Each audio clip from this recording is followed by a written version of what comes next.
At the risk of repeating myself, Iran is not Venezuela, and there is no Delcy Rodriguez in Iran.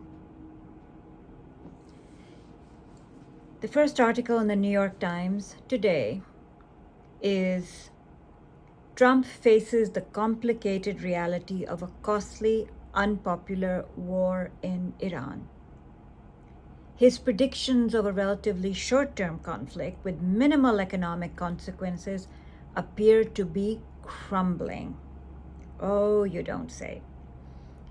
They go on to say, 2 months into the war in Iran, President Trump is confronting the complicated reality of a conflict that has proved costly, deeply unpopular, and lacks a clear endgame.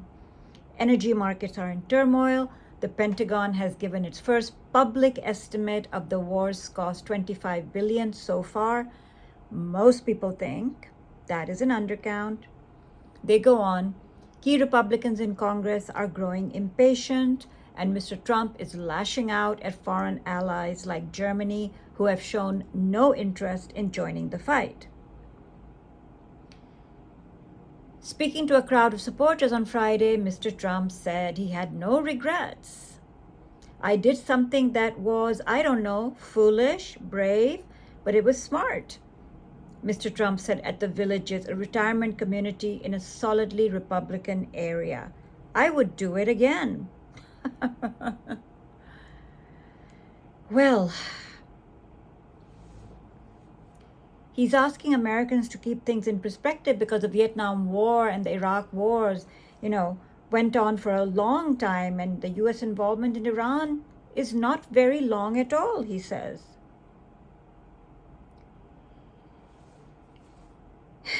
Then he says, and on Friday, after saying he was not satisfied with Iran's latest proposal to reopen the Strait of Hormuz, Mr. Trump said, frankly, maybe we're better off not making a deal at all. Do you want to know the truth? Because we can't let this thing go on. On Saturday, he appeared to double down, saying on social media that he was reviewing Iran's latest proposal, though he couldn't imagine that it would be acceptable. And he's telling us that his model for Iran was the US operation in Venezuela in January, when US forces toppled Nicolas Maduro. I mean, he's literally telling us that. So this is a situation that Mr. Trump finds himself in. What else is going on? Well, let us see. Beyond Mr. Trump's terrible, absolutely horrendous approval ratings, analysts are openly predicting that America is in a strategic loss. Here is Trita Parsi speaking to Al Jazeera. We also see that the United States' ability to sustain primacy militarily is also under question right now, because the United States essentially has lost this war strategically at a minimum, and showed that the Iranians could do to the United States what the Ukrainians have managed to do to the Russians. That's going to raise question marks about the utility, about not just the reliability, but also the effectiveness of America's security umbrella in many other places, not just in the Middle East. Trita Parsi, Executive Vice President of the Quincy Institute for Responsible Statecraft. Thank you very much for being with us here on Al Jazeera. So what Mr. Trump has effectively demonstrated to the rest of the world is how to strategically defeat the United States. All the king's horses and all the king's men, and in this case, Humpty Dumpty happens to be Donald Trump. All the military power, all the blood and treasure being expended has only resulted in a strategic defeat. Because even a stalemate, none of the objectives being met, and a new objective coming on every day. Like we said before, now it's Iran has not been punished enough for what they have done to humanity in 47. What have they done to humanity? Exactly. So making up stuff from whole cloth, bringing up a new objective, Americans are not buying it, clearly. So, Iran's foreign ministry has responded to Trump's response to Iran's 14-point proposal. And here is what the spokesperson for Iran's foreign ministry is saying. He says Washington's response to Tehran's proposal delivered via Pakistan has been received and is under review, with Iran's reply to follow after internal deliberations. He rejects reports that Iran and the US could jointly conduct mine clearance in the Strait of Hormuz, calling them fabrications of some media outlets. Al Jazeera Arabic had shared that earlier this morning as part of their reporting on Iran's three-phased plan. Iran confirms the framework is based on an initial halt to fighting, followed by detailed negotiations within a 30-day window. Tehran rejects negotiations under ultimatums or imposed deadlines, emphasizing it will not accept externally dictated timelines. The concept of guarantees, says the spokesperson, is not based on trust in the other side, but on Iran's own leverage and internal capabilities. Field power and pressure tools are the primary means to ensure any agreement is implemented, Baghai said. This is being reported by Tasnim News Agency, which is an Iranian government-run news media outlet. As I was saying before, realignment is happening in many ways, including now on trade routes. And as earlier discussed, Pakistan has opened up 6 new trade routes to Iran using the Gwadar port, which is in Balochistan and near the border of Iran, as well as the port in Karachi, which is the largest metropolis in Pakistan and obviously a port city opening out into the Arabian Sea.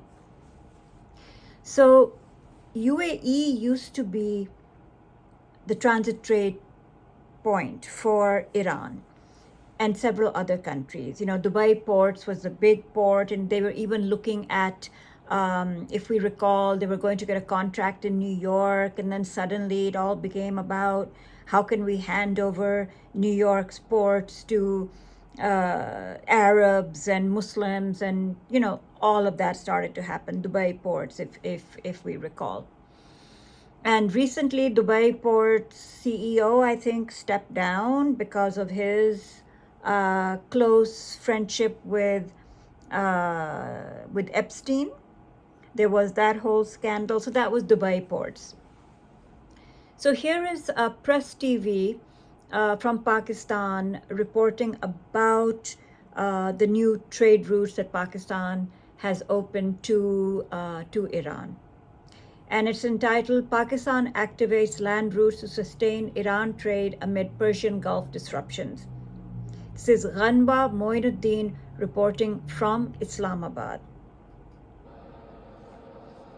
Pakistan has introduced 6 overland routes for the transportation of goods to Iran, following disruptions in maritime trade linked to tensions in the Strait of Hormuz. Officials say the move is aimed at ensuring continuity of trade, with more than 3,000 containers reportedly stranded at Pakistani ports in recent days. This is less about competition and more about adaptation. When established routes are affected, countries look for flexible alternatives, and Pakistan's corridor network is part of that broader regional response.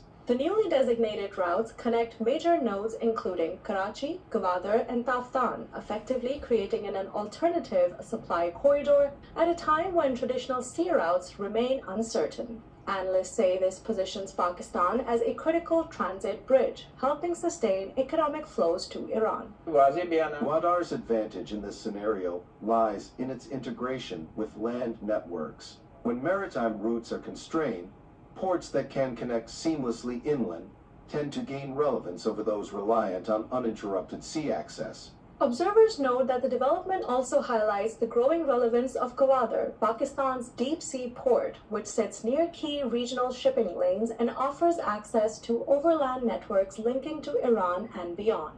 In contrast, competing routes such as Iran's Chabahar port,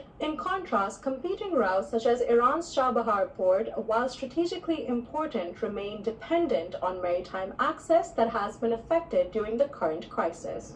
Now, Pakistan's land corridors are emerging as a stabilizing factor, offering alternative pathways for trade while keeping regional connectivity intact during a period of disruption.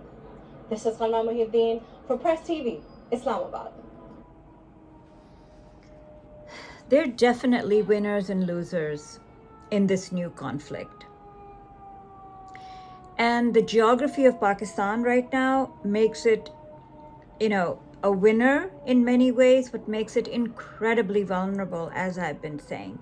One of the reasons why Pakistan is so hell-bent on trying to find a diplomatic solution to this crisis is because of the vulnerability.